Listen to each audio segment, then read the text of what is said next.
শাকিব খানের আসন্ন চলচ্চিত্র বরবাদে অভিনয়ের জন্য চুক্তিবদ্ধ হয়েছেন কলকাতার অভিনেত্রী রিয়া গাঙ্গুলী। ইতিমধ্যে সিনেমার শুটিংও শুরু করেছেন তিনি। সম্প্রতি ব্যক্তিগত জীবনে কঠোর সময় পার করলেও শাকিবের বিপরীতে পর্দায় অভিনয়ের সুযোগটা হাতছাড়া করতে চাননি রিয়া। ২০২৪ সালে রিয়ার জন্য বিষাদময় এক বছর বলা যায়।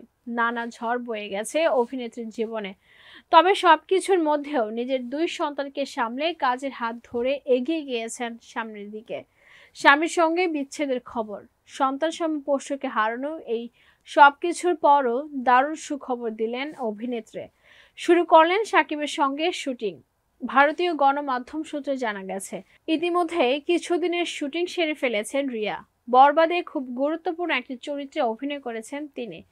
ভারতের এক সংবাদ মাধ্যমকে রিয়া বলেন, এই চরিত্র নিয়ে বিশেষ কিছু বলতে না পারলেও এইটুকু বলতে পারি, সম্পূর্ণ ইতিবাচক একটি চরিত্র, যে চরিত্রকে দেখে চোখের জল ফেলতে বাধ্য হবেন দর্শকেরা। এখনো বেশ কিছুদিনের শুটিং বাকি।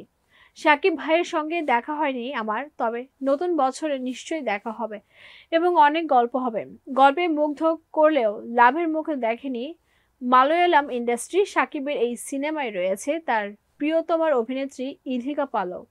ইধিকার সঙ্গে রিয়ার সম্পর্কও বেশ ভালো। ইধিকা প্রসঙ্গে তিনি বলেন, ইধিকার সঙ্গে খুব ভালো সম্পর্ক হয়ে গিয়েছে কয়েকদিনেই। আমরা দুই বোনের চরিত্রে অভিনয় করছি। খুব মিষ্টি একটি চরিত্র। কলকাতা, মুম্বাই এবং বাংলাদেশে এই সিনেমার শুটিং হচ্ছে।